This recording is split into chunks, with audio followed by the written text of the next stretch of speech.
Good evening, ladies and gentlemen. Welcome to America's Third Parties Technology Thursday, where we talk about everything that is cool in America and around the world, because a lot of things are being made around the world.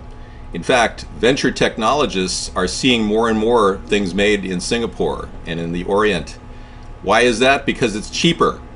Well, when is America going to start getting their act together and bring jobs back to this country?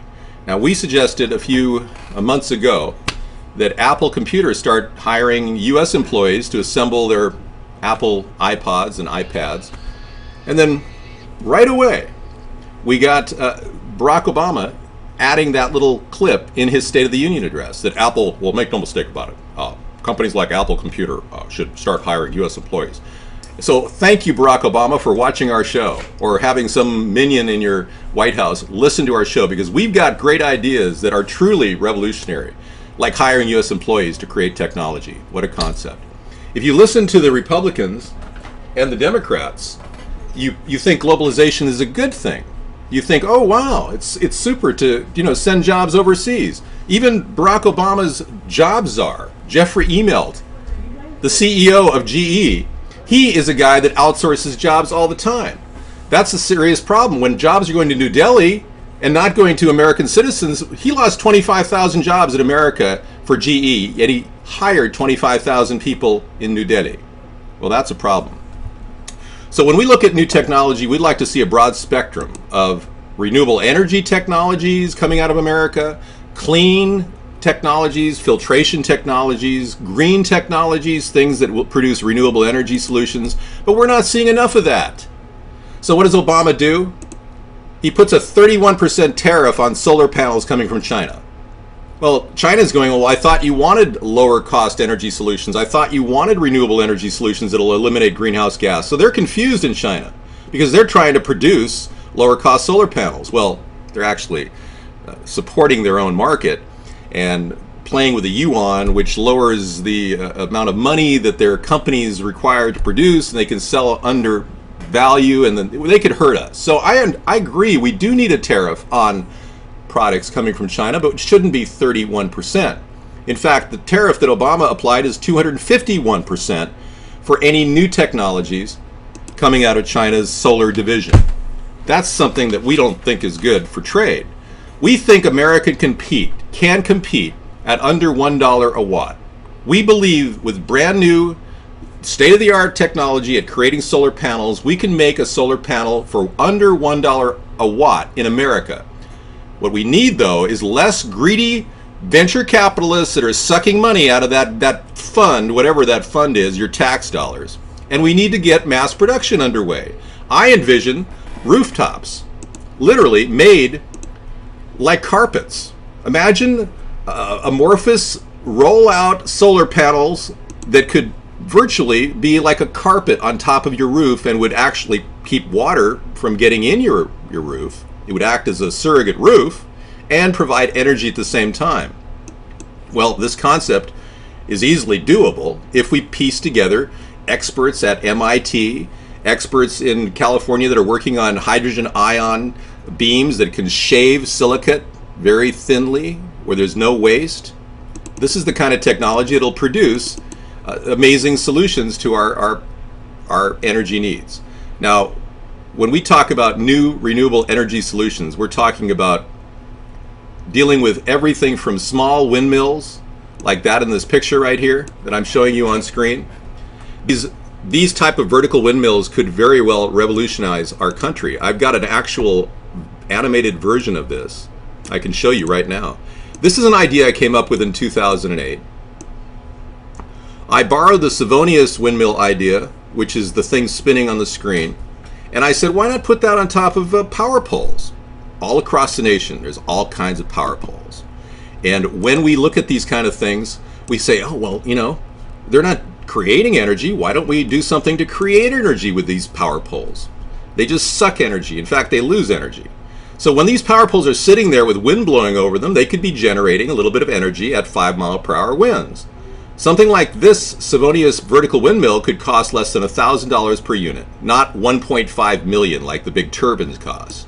And that's going to take a lot longer to pay back that money, whereas this thing will pay itself back in probably less than a year in generating electricity. All right, so you're asking the big questions. What's keeping our country from creating these cool new renewable energy solutions? Well, the problem is the oil and coal lobby controls the two-party system. The oil and coal lobby controls the two-party system so much that the government doesn't even oversee the price of gasoline or have anything to do with the energy oil is produced in America. In fact, oil is seen as a commodity, not a resource. And if the Department of Energy just looked at it as a resource, we could start telling the oil companies to trade with open, transparent trading practices with the oil investments that they make. This would automatically lower the cost of a barrel of oil to the production value. And you'd save a lot of money at the gas pump, maybe as much as $2 a gallon, seriously. But a two-party system is not going to make that happen. A two-party system will not get control of the oil and coal lobby. They are basically relying on the oil and coal lobby to get their funding, to continue, they're getting reelected, to continue not doing anything. There's also a strong, powerful lobby within the auto industry to prevent carburetors and fuel injectors from being really very efficient. You know, back in the year 2000, the Lincoln Town Car, believe it or not, got like 33 miles per gallon. It was like a V6 that got 33 miles per gallon, a Lincoln Town Car. And then all of a sudden, cars got less efficient. When they realized the price of gas is going up, auto companies said they must be working with the oil companies, because they said, well, let's just keep them inefficient. SUVs starting hitting the market, and they took over, and with George Bush got all these tax credits, so SUVs proliferate the landscape, and they're getting like 18 miles per gallon. But all of our cars should be getting over 30, 40, 50, 60 miles per gallon. In fact, our country should be making a U.S. Auto Corporation car that could get 100 miles per gallon, ideally, when it's running on electricity powered up by a battery that's plugged in the wall in your house. Well, the Democrats want to job that out too. They listen to a guy named Shai Agassi, an Iranian who is promoting the idea that everyone should continually change the entire electric system, the entire electric grid, into some European concern. And they're trying to push this on the Democrats. And I've listened to these Democrats going, yeah, it's a great idea. All our gas stations could be retrofitted with batteries. And all of the outlets could be 240 volts. And everything would be great. When in fact, there is no way they're going to be able to make it affordable for Americans. And they're going to try to profit from us on our infrastructure. That's what they're trying to do. Profit from our infrastructure. Yeah, thank you.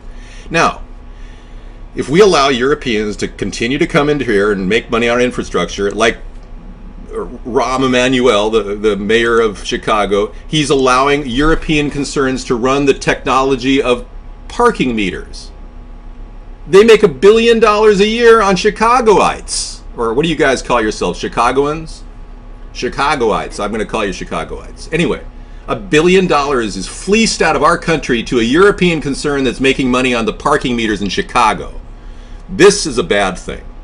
We cannot allow our country to be taken over by Europeans. So the Democrats have got to realize, hey, the innovations have got to come from America, from Americans. Stop jobbing out a car like Obama did.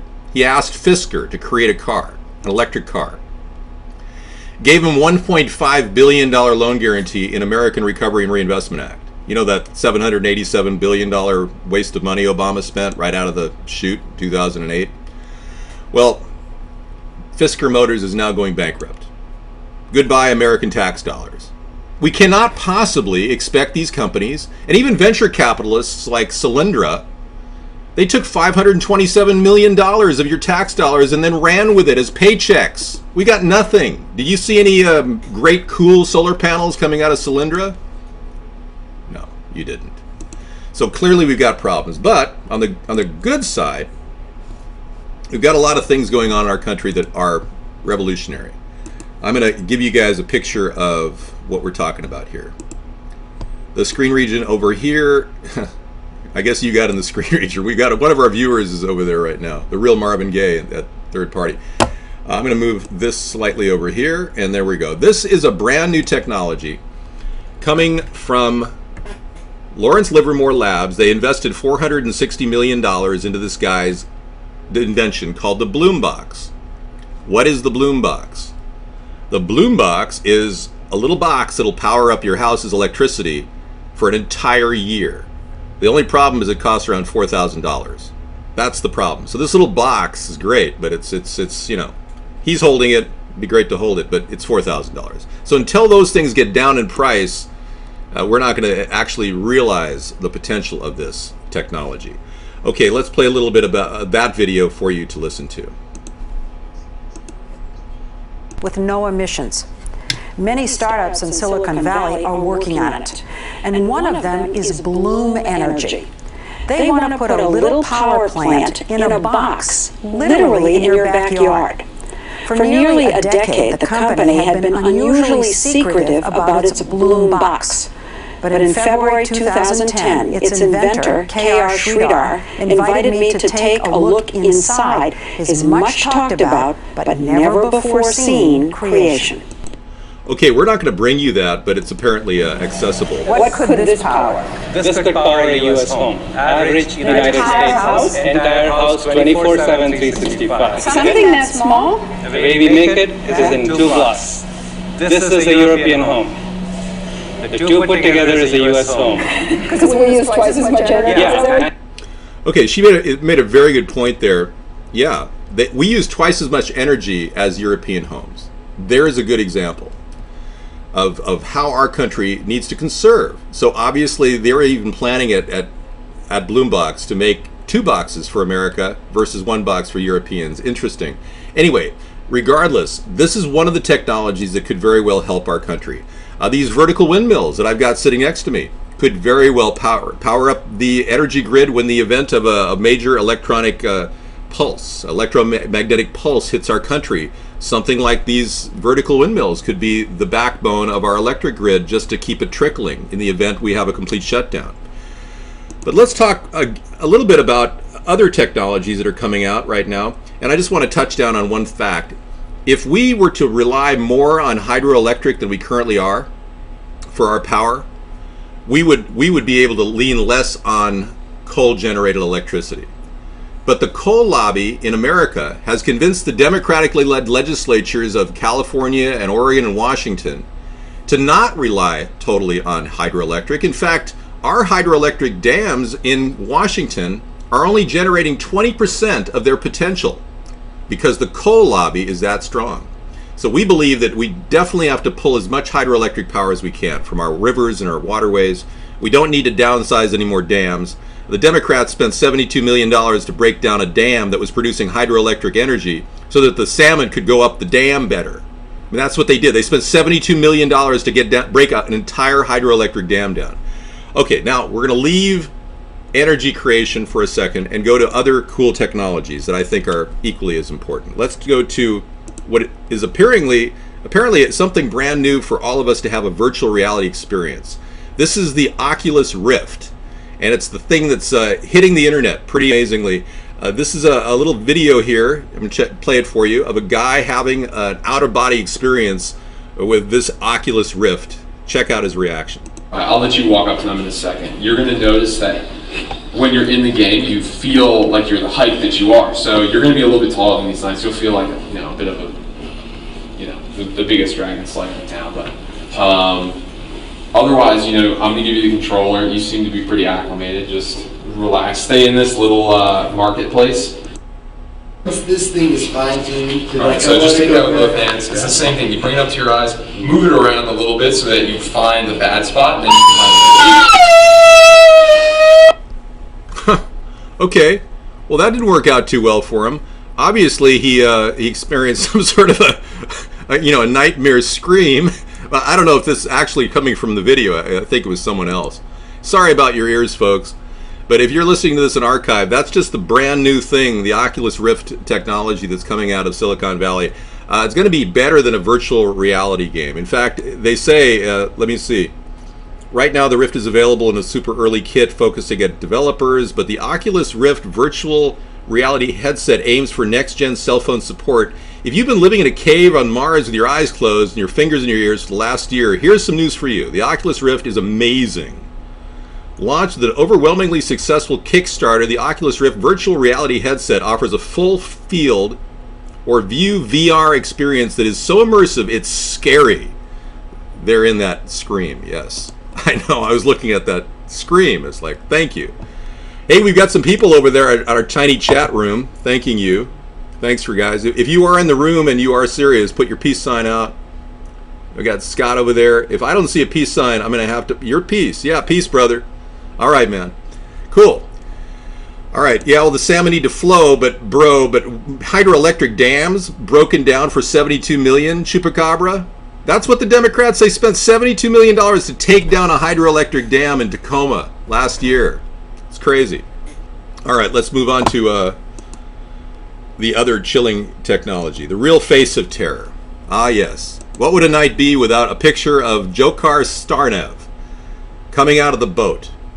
A sniper's view of the boat. This was just released. Apparently they're getting ready to prove that this guy is guilty of something. You know, the Starnev brothers are allegedly accused of the Boston Marathon bombings. You know that. I'm changing subjects, of course. And this is a picture of him getting out of the boat after the SWAT teams were apparently chasing him and his brother for miles, and somehow Dzhokhar got out of the car and ran to a boat secretly hidden for hours on end, even though 150 SWAT members were going after this. I'd like to read the police report on that, but I don't think they're going to have a police report on that. Just like they don't have a police report on the Sandy Hook event. Many people are wondering what the hell's going on. Our government is pursuing criminals with scant information and very little substantive data on this guy. And by the way, this guy, he wasn't Mirandized for 18 hours.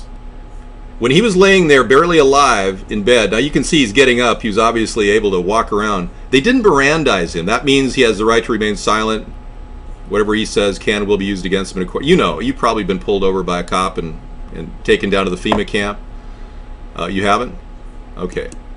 All right. Well, if you haven't been taken to the FEMA camp and pulled over and Mirandized, then you're lucky. Okay. Good for you. You're not like Alex Jones, who, watch out, you're going to be pulled over. Every one of us is going to be taken to the FEMA camps. Okay, good. I'm glad you haven't been taken away. All right. Moving on. This guy was not Mirandized for 18 hours. There's, at this point, very little evidence that he was directly involved in the attack at Boston Marathon, other than his photo. So how are they going to really name him as a potential person at that event causing... So it's going to be interesting to see where the prosecution goes without a police report, without any substantive data on these two guys. And by the way, the FBI knew about these two Chechens, nationalists converted into naturalized citizens. They knew about these guys for 2 years. The Russians told them to watch out. So why is it that this guy and his brother, who's dead now, got out of being watched by the FBI? His mother said that they were watched every day. I mean, how did they build pipe bombs and pressure cooker bombs while the government was watching them every day? I'm sorry, I'm confused. What did we spend billions and billions of dollars at the Department of Homeland Security over the past 12 years? For what? For this? For these types of things to happen? And who were those guys that were standing there at the crime scene at the Boston Marathon attack that called themselves the Civilian Support Team? Remember those guys in the pictures standing there with their black backpacks that looked just like the one that blew up? Yeah, what were those guys on their cell phones while people were bleeding out from the blast? I don't understand that. Could someone please explain to me what those CST were doing there and why they calmly got into their SUV, their military-style SUV, and took off? I'm sorry, I just don't get it. All right? I'm an average American, and I just don't understand why our country is even having these events. They seem to be like designed to make us fearful. Don't you think? I certainly don't want to get more fearful. All right, so that was fun. We talked a little bit about everything here, and we got a group of people over there in our room. Let me get a picture of them. And yeah, get rid of that. And I'm going to take questions from them because I think they're serious. And of course, we will be attacked during our question and answer period. Okay, I'm going to take a picture of that. And I subtly didn't take a picture of the strolling information that you have rolling in front of me. Thank you for that. That's exactly what I thought would happen. Okay. I'm going to open up the dialogue and take callers just for a second. The first person I'm going to talk to is Scott. Scott, what's happening, my man? What's going on? What's on your mind? What's going on? What's your biggest concern about America, or what's troubling you, other than the fact that you have to sit here and watch our political show to feel like you're, part of something? I'm listening. Okay, apparently Scott took a chill pill or went into freeze frame, so apparently he doesn't want to interact. So we won't have any interaction with Scott's freeze frame. Yeah, we can't hear them. I can't either. Okay. Let me take questions from the room. Okay, we can't hear them. David put tiny chat so we can hear other people's input. That's what I was trying to do. Oh, there he is. Think for yourself. Let's get him back in there. Hang on.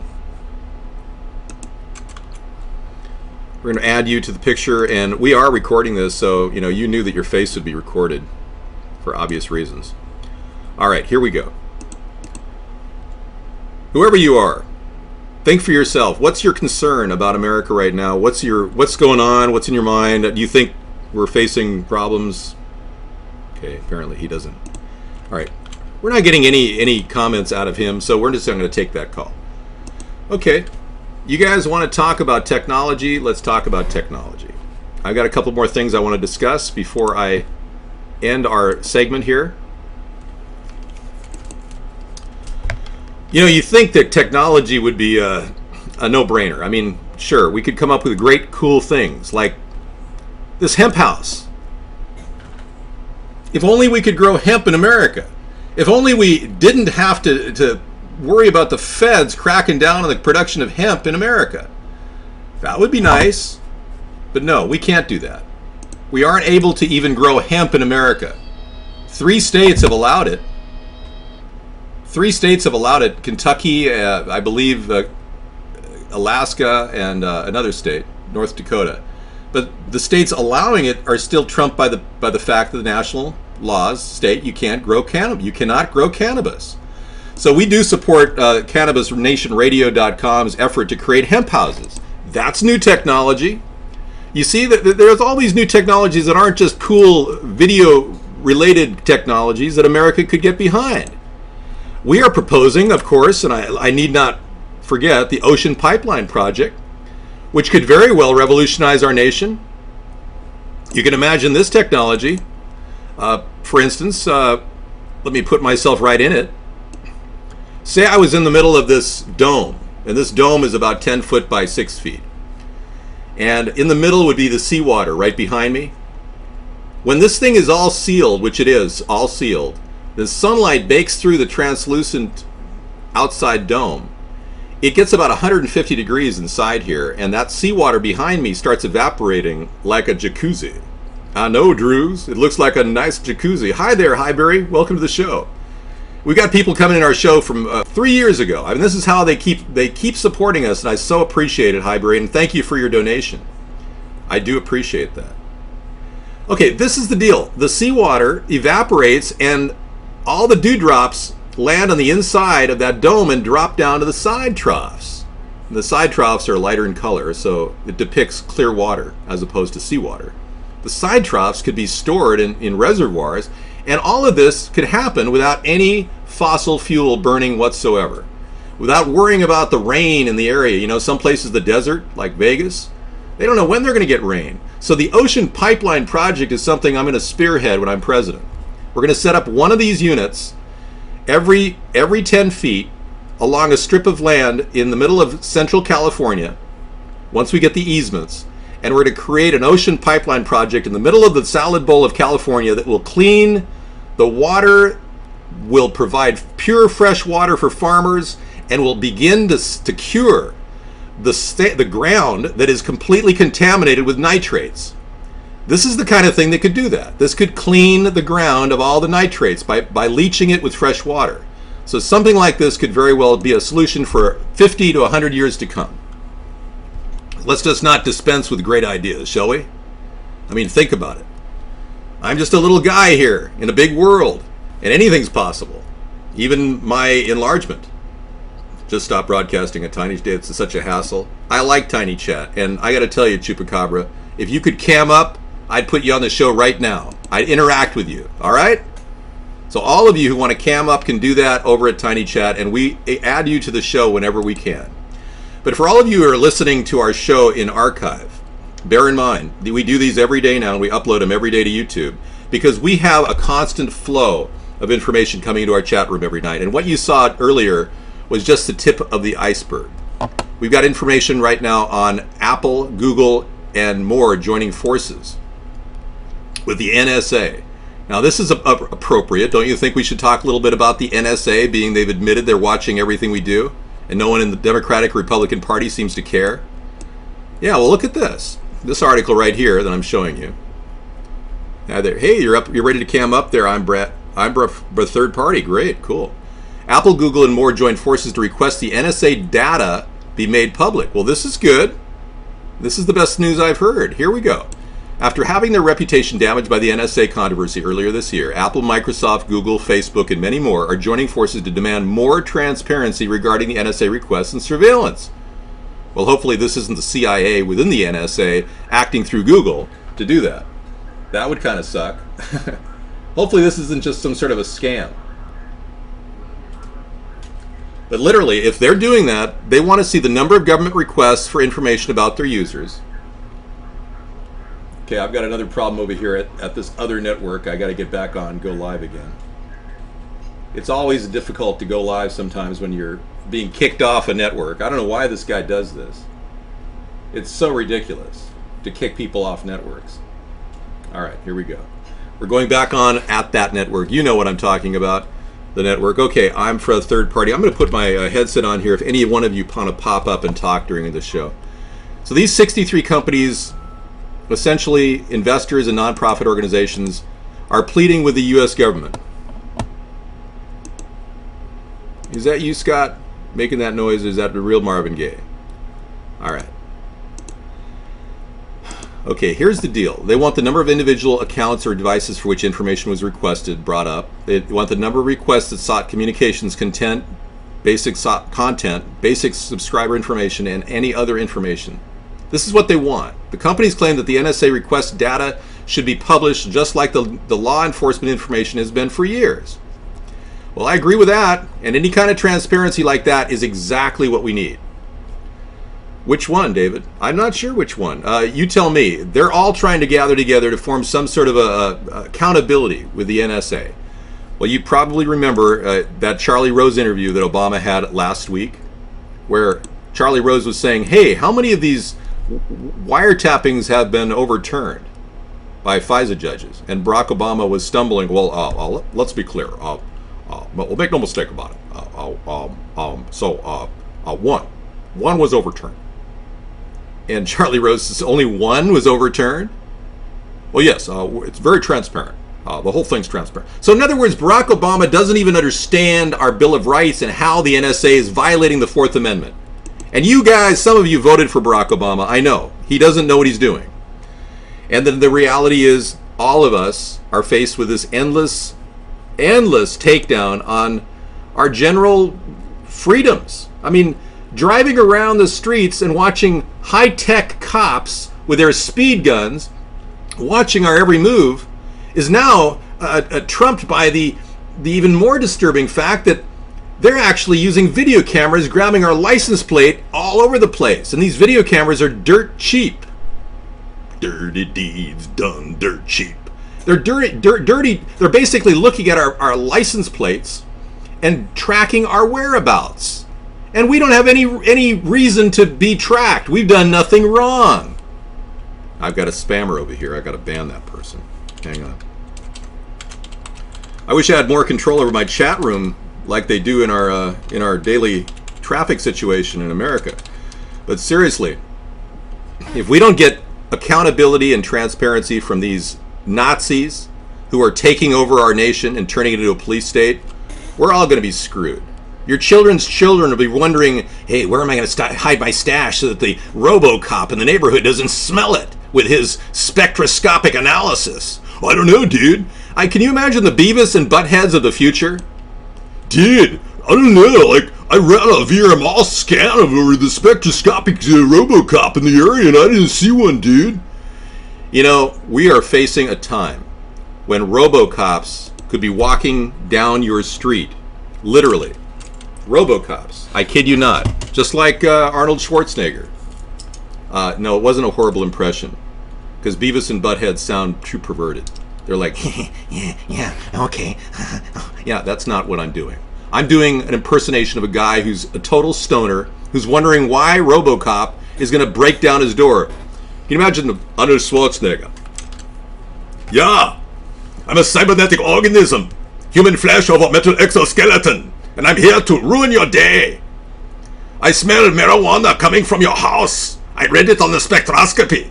You're in violation, clearly. I mean, can you only imagine what's going to happen in the future? Yeah. So are you going to do anything to stop these two parties from allowing our country to become a complete totalitarian police state equipped with Robocops? What are you going to do to stop this? All right. Start talking to your friends and family about a third party. Start tweeting at third party. Just basically hash mark third party. Write it in forums and blogs. Just start talking about us, because that's really where we're at. We don't have the ability to just run TV ads like the major networks are requiring political parties to do. We actually don't get any free airtime until we get on the ballot in any one state. So you can do one of many things. You can get us in the ballot in your state by going to our website, America's Third Party, and clicking on your state and just reading the document there that'll tell you how to get on the ballot and the petition you need to download. Or you can just make a donation to America's Third Party at our website, or you can tell your friends and family about us. But we got to do something, folks. You've got to get the power of the vote to change this incredibly corrupt situation where we're losing jobs overseas with the two parties' globalization theory that isn't working for America. We're seeing our nation lose its core industries. Obama doesn't even understand how to protect industry. And we're seeing the value and quality of our life begin to decline with our pocketbooks being emptied by the basic watering down of our money. All these things can be corrected with a third party. So that's my big pitch for today, and I urge you to check out our show every day at 6 o'clock. We are live, 6 p.m. Pacific time, weekdays, weeknights. Thank you.